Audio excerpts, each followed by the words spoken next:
Chemical Harmony, episode 3. Today we'll be talking about art. Finally, right? Finally, we're going to talk about art. If you've watched the last 2 episodes, you're like, at some point, this guy's going to talk about art. I'm going to talk about it today. I'm going to tell you the beginning all the way to now. I thought the best way to do this would be to bring out that artwork and show you from 1996. Some of y'all weren't even born yet. 1996. All right. So, let's see what 1996 Brooks was doing. First page. The first page. The first page.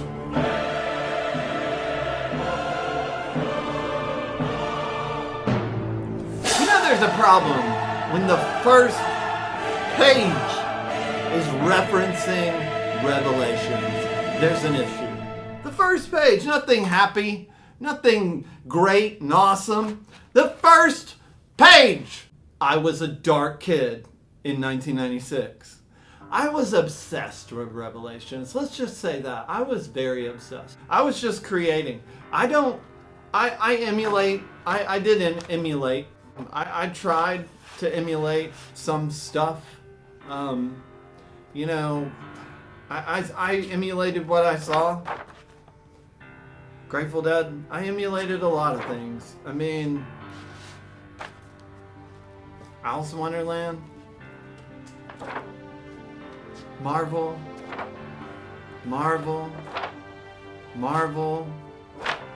or DC or whatever. I don't follow this stuff. Sorry. I like Spawn. That's it. I mean, it's really just Todd McFarlane and that's it. Like, sorry. I like that one. Spawn, yeah. A deer. And some balls of light and a finger and, and just, Final Fantasy characters. I hadn't even played the game yet. And I was already drawing the characters because I was just really, Earthworm Jim, I was just really kind of going through and trying to just draw anything I saw. Dragon Ball Z. I just was really just trying to draw anything I saw. And I believe that's how we all start out. We all start out in some kind of emulation phase where we see every single thing that we like about something else and we're like, I want to be that. Everybody does that.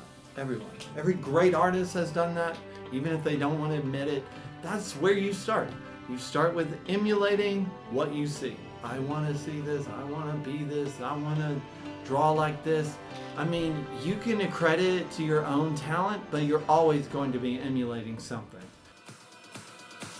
This is my book. This holds a lot.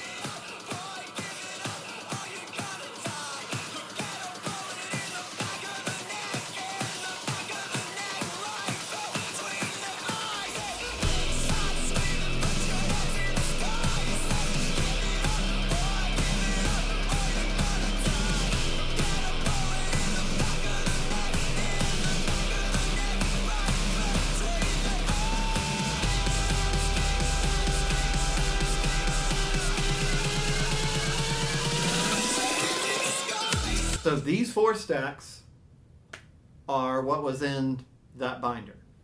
And they're divided up into sections of my life. This is one of the first things I ever drew. It's right here. This little piece. Like I said, I was obsessed with the idea of hell. I was obsessed with the idea of the end of the world. So it doesn't surprise me I would draw something like this. Because it's very indicative of where my mind was in 1998, 1999. 3, 2, 1! I became obsessed at a very young age with Keith Haring. I love Keith Haring. He is one of my favorite all-time artists. I love his story. I love everything about Keith Haring. I love his message. I love Keith Haring. There's no other way to say that because I'm so heavily influenced by his ideas in the beginning, and they got me here for sure. So that's my one like major like herring is my person, and I hope I pass that along.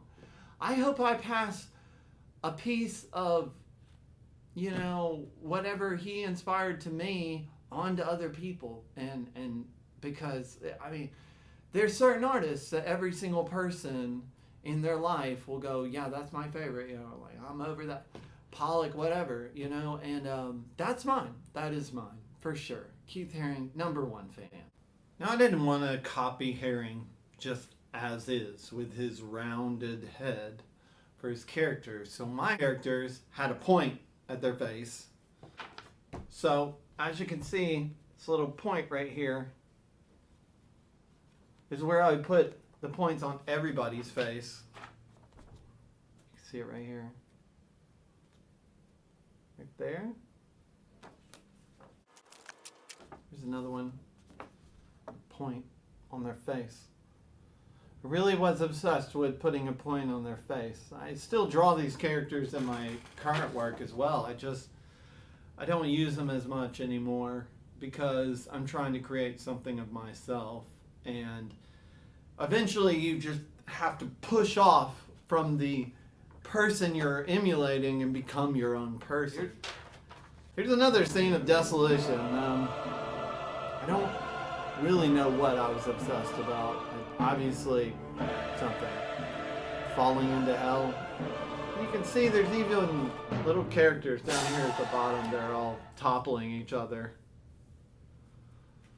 From there I moved on to emulating a character that I wanted to change. So I took the Playboy Bunny and I thought, I'm going to create a t-shirt company, and the idea is going to be a character that's like the Playboy Bunny, but it's my own version. So I started working on ways to do that, ways of doing a version of the Playboy Bunny, and started working on shapes. This is one of the earliest versions of the character. This is probably the first 2 months I started working on it. This is what it looked like. This is by 04. This is what this character looked like in 2004.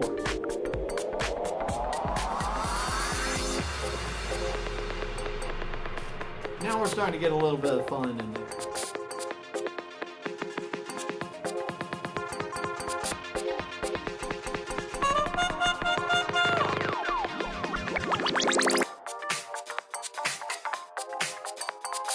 Everybody's talking about it.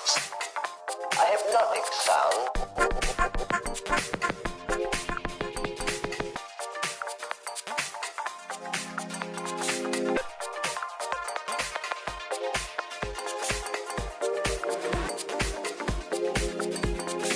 At a critical time when young people make decisions that will shape their future, the people who become dependent upon Disco music. are dependent on an escape that makes the unreal seem beautiful and the reality of life seem unnecessary.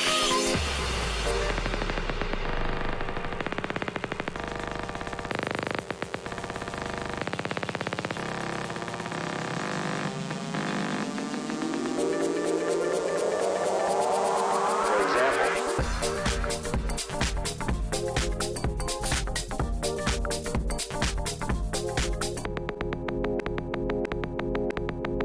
I eventually became bored with the idea of creating a t-shirt company and an icon to go with. I tried character art many times and I get bored with it. I mean, it's not that I'm the greatest ever at it. It's just the activity itself bores me. I mean, I just don't like it. So I started to just draw whatever I possibly could. And a lot of interesting things started to come forward.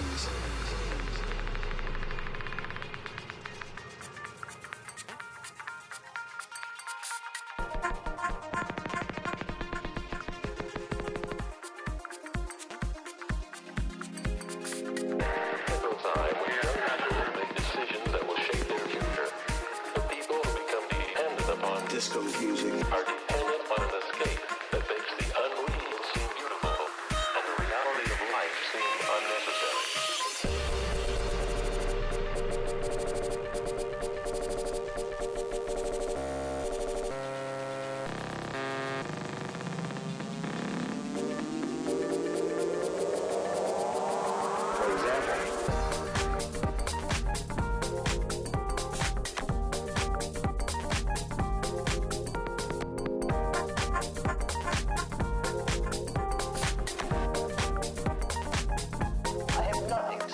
dream work type stuff. Things that were super fantasy or surrealism almost, or something else. But there wasn't any real direction to it. It was just complete variety hour art. Everything that came out was completely and utterly different. Every single piece was completely different. There wasn't any structure to any of it. This was complete randomness. Angels and demons. Angels and demons. You got angels and demons. That's all I thought about. Angels and demons. That's all I ever thought about.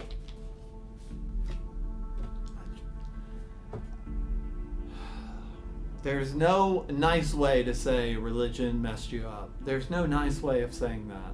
But that's why a lot of my art is real dark and real messed up, because that was my life for a large portion of the beginning, was real messed up. I had a great family, just a lot of bad things just happened to us or around us or whatever. But it affected us. And what we were told affected us. So that's why a lot of my work is centered around angels and demons and stuff for the first 10 years. Because that's all I thought about was going to hell and stuff like that. So, fun stuff!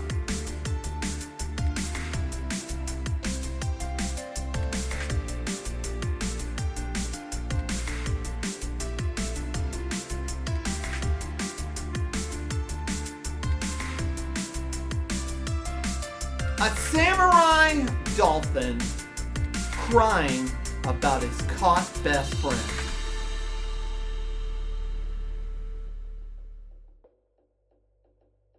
When I was little, my father was famous. He was the greatest samurai in the empire. The Shogun's decapitator. It was a bad time for the empire. I took a long period of time away from drawing. I drew, but very little.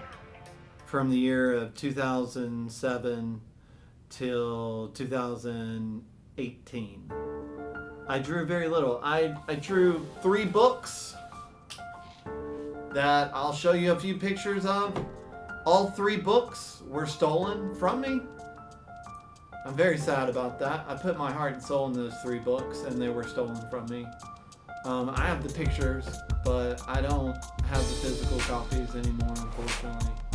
And I hope that person has them still and looks at them every once in a while and knows that I put my real heart and soul into that. I hope it impacts them. I'm not kidding. I'm not upset at the person that stole my stuff. I hope you're reading it. I hope you're looking at it. I hope to God you saved it. And you didn't just look at it and go, what the fuck is this? And throw it off. I hope you looked at it. I hope it's sitting on your shelf. And I hope you bring people over and you're like, dude, I found this crazy dude's book when I stole his stuff. And it's cool. It's weird stuff in here. I hope to God you look through it. I do. I hope it impacts your life, and because it impacted mine. So I wish that person the best, honestly. I really do. I'm not kidding. Anyway, from that point on, a lot of my illustrations are online from that point on, from 2018 up. My style transgressed from these kind of things. From the minimalistic one color stuff into color. And I wonder how that happened. And I'll tell you how that happened. A bunch of bad things happened to me, through me, and around me. And those things affected me. And now I can paint in color. Because I really do feel like tragedy is the real main line to real originality. thank you so much for joining me in episode 3 about art.